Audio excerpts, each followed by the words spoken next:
Hey YouTube, it's Charlie from Reader Turned Writer, and today let's chat and talk about self-discipline as a skill. This is something that my husband and I have been really interested in for like the last year or two.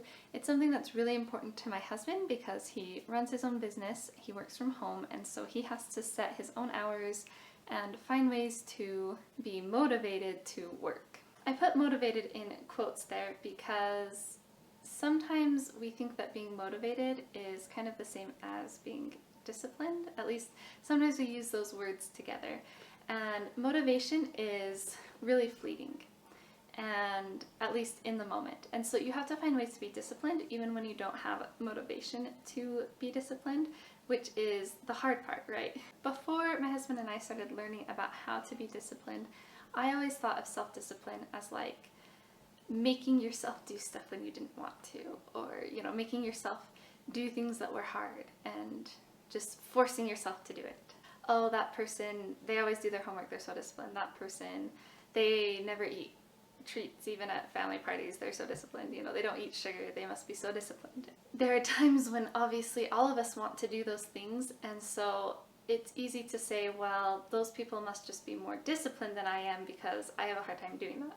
But the truth is, something that we've been learning is that everybody has a hard time with it, but people who are disciplined set up their environment and their systems in a way that makes it so that it's actually not as hard.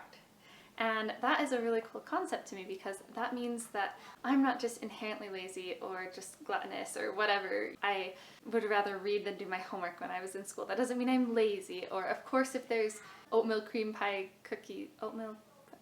cream, whatever those cookies are, I actually really like. Those are like one of the treats from the store that I really like, and so if we have them in our pantry, then I'm going to eat like 5 or even 10 in a day. I'm going to sit down and eat like 3 cookies at once, and even if I don't want to, even if I'm like trying to be healthy and lose weight and stuff, if they're there, then I'm going to eat them. I thought that discipline was, just making myself do all the things all the time. All the things that I should be doing, all the things I felt like were good to do, all of those things that are healthy for your life, like not eating sugar, getting up in the morning, going to bed at night, doing your homework. I'm trying to think of other things, sitting down to write, things like that. I always thought those were just a matter of like making yourself do it, and if you made yourself do it, then you had the discipline and the character. It was like a matter of character. Am I lazy or am I disciplined? Am I self-controlled enough? Do I have the strong self-control to resist cookies in my pantry every single day all the time? Well, of course I don't. But really what I've learned is that discipline is a skill. Actually, discipline is more than just a skill. Discipline is a set of skills. And as you get better at those skills, then your discipline increases. Let me think of some examples of skills that you can learn. So setting up your system for success. There's a phrase, I'm not exactly sure how it goes, but it goes something like, discipline in the kitchen starts at the grocery store. What you buy and bring home, that's what you're going to eat. So if you go to the grocery store and you're wanting to be on a diet, you don't buy junk food and cookies and all of this sugar and chips and stuff.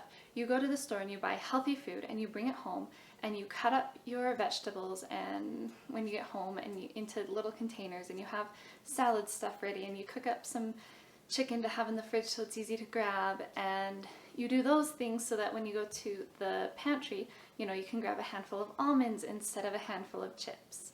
Or you can get a yogurt. One of my favorite things to do when I'm really wanting something sweet is to get a Chobani yogurt because they use better sugars and it has some protein in it, and so that's a better option. And so you set your system up to where your environment makes it easy to do what you want to do and hard to do what you don't want. If you want to get junk food, you have to leave your house. If you want to eat healthy, it's all right there, ready and cut up, and you have no excuse for not eating it except for that you don't want to. So that's one skill that you can use to be more disciplined. There are other skills though too, like in Atomic Habits, which is one of my favorite books, and I do want to do like a book review of Atomic Habits and share some of the amazing stuff that he has in there. And I actually have a video talking about how you can use some of the stuff that he talks about in Atomic Habits to create a writing habit that is consistent, and I'll link that in the comments below and maybe put it up here somewhere. And anyways, I love Atomic Habits. And in Atomic Habits, one of the things he talks about is the trajectory that you have. So you don't have to be doing all the things right now. You just have to look and you say, if I continue doing what I'm doing right now, where will I end up in 5 years? If I eat pizza and donuts every day, in 5 years, I'm going to be really unhealthy, I'm not going to feel good, and I'm not going to look good. So what can I change right now? A small step, because that's one of the other things he talks about, is small changes that you can make in your life. When we're first starting something new, we're all excited about it, we have a whole bunch of motivation to do it, right? And we're like, we're gonna do it all. I'm gonna go to exercise, I'm gonna go to the gym and I'm gonna exercise for 2 hours a day, 5 days a week, and I'm gonna do it for the next 10 years. And then you go to the gym the first day and you do it and it's really hard. So then our brain goes, the next day we go to do it and our brain goes, that's hard, you don't wanna do it. You don't want to do that because that was really hard. It wasn't fun, it was bad, don't do it. So then you might be able to force yourself to go, maybe, and then you start not going as long, and then you stop, or you just stop going altogether, and all of a sudden you're not going to the gym anymore. Compared to taking really, really small steps. And he actually, what's his name? James Clear. He wrote Atomic Habits. He talks about how you can focus on the first 2 minutes. So he talked about like a running habit. If you want to be a runner, you don't just go out and run a half marathon or a marathon or even 5 miles, right? Like that would be really hard. Even 1 mile, if you're not running, going out and running 1 mile is going to be really hard. It's going to make you really sore and you're not going to want to do it the next day. But what you can do is you just start really small. So he suggests you just start by putting on your running shoes and you get in the habit of putting on your running shoes. As soon as that's like a habit and you can do that really easily, you put on your running shoes and you step out the door. Then you put on your running shoes, you step out the door and you walk for 2 minutes and you walk back. Then you put on your running shoes and you run for a minute, walk, come back. And then pretty soon you can build up to where it's not hard because you've been building on top of it, but pretty soon you can run a marathon. Not soon, but yeah, because a marathon's really long. But that way, in 5 years, you're going to have a habit of running consistently, whether it's you want to run for a mile every day or you want to run a marathon or whatever it is. In 5 years, you'll have accomplished that goal instead of trying to go out and do it right now and then quitting because you can't force yourself to do it because you only have so much conscious power. So this is another skill that tool that my husband and I have been discussing recently is the conscious versus non-conscious things that you do in your life. Most of the things that we do in our life are non-conscious because we only have so much conscious energy to put towards things. So when you try and start 5 habits at once or start going to the gym for 2 hours, that's a lot of conscious effort. 2 hours, the whole 2 hours is conscious for you. But let's say you start with 5 minutes. Let's say you start by going to the gym. Well, pretty soon going to the gym is non-conscious. You don't have to think about it anymore. So then you can focus on the next step, the next conscious step, which is maybe lifting weights for 2 minutes or 5 minutes or whatever you think is the minimum, the very minimum conscious amount required. And then by the time you get up to 2 hours, it's not that hard for you anymore because most of it is non-conscious effort. You don't have to think about every single step, including what time am I going to go to the gym? Am I going to, I need to get dressed. I need to get in the car. I need to go. What am I going to do with my kids? All of those things you've already made non-conscious. What am I going to do when I get to the gym? What exercises am I going to do? What's my form? You want to be doing the smallest amount of conscious actions because then you'll continue to do it. You can focus on that. So like an example in my own life right now, there are 2 things that I really want to do. I really want to start exercising consistently again. And I really want to be putting more time towards my writing. Well, right now I'm focusing on writing. And I have made writing every day for a small amount of time, sometimes even just a couple paragraphs, but sometimes I was aiming for 500 words, which would take me like 20 to 30 minutes, depending on how quickly I could, how much of a flow I was in. So that was non-conscious for me. Actually, sitting down to write was non-conscious for me. And I've also been writing for like 2 years now, every day. And so the actual writing part has become more non-conscious for me as well. So what I'm doing right now is I'm focusing on sitting down and setting a timer and writing for 30 minutes. So I can put more time towards my books every day than, 5 to 20-ish minutes. Because I want to put more time towards it. And I do want to add on at least 15 minutes, maybe another 30 minutes at some point. But right now I'm just focusing on the 30 minutes because that's close to what I was doing. And it is conscious effort to start the timer still. It's not a habit. It's conscious effort. Sometimes at the end I'm kind of checking the time, you know, but I'm getting to the point where it's not as hard for me.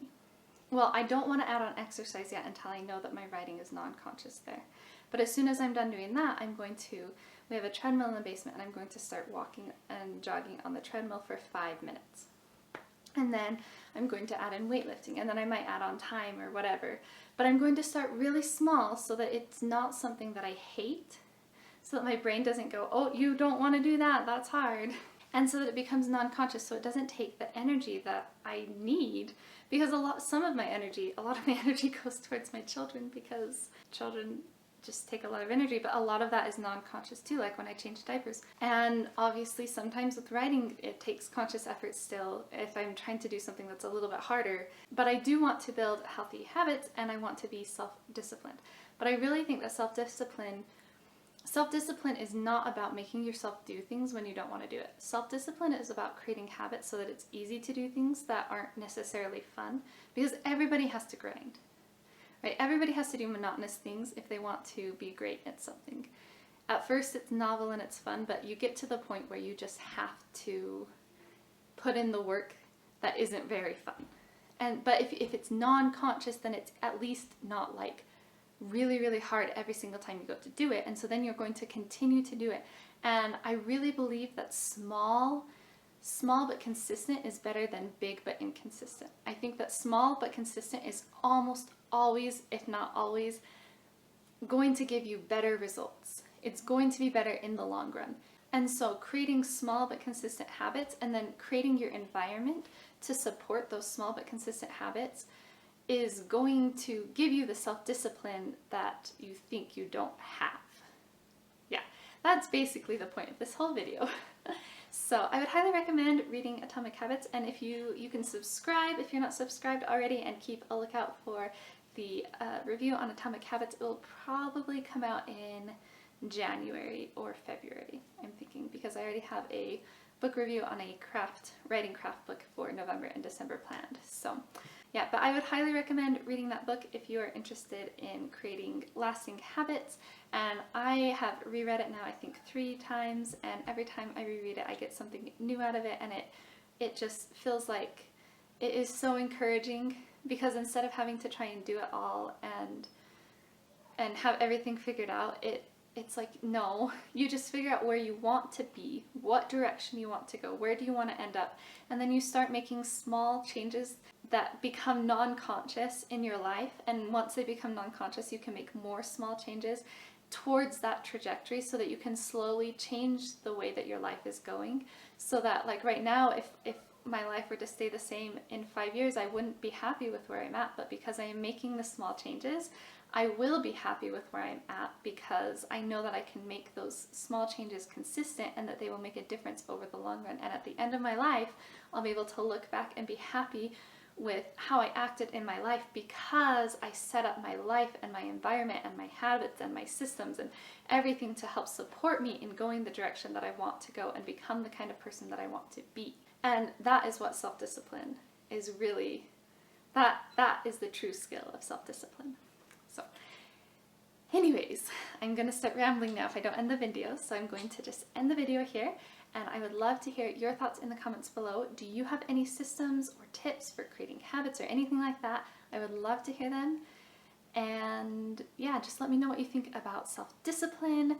Have you ever felt like you weren't a disciplined person, or had a realization that discipline is not just making yourself do things and then, yeah, I don't know. Just let me know in the comments below. I would love to talk with you some more. If you liked this video, don't forget to hit that thumbs up and subscribe for lots of writing content and more content like this, chat videos and book reviews. Thank you so much for watching my video. I will see you in the next one.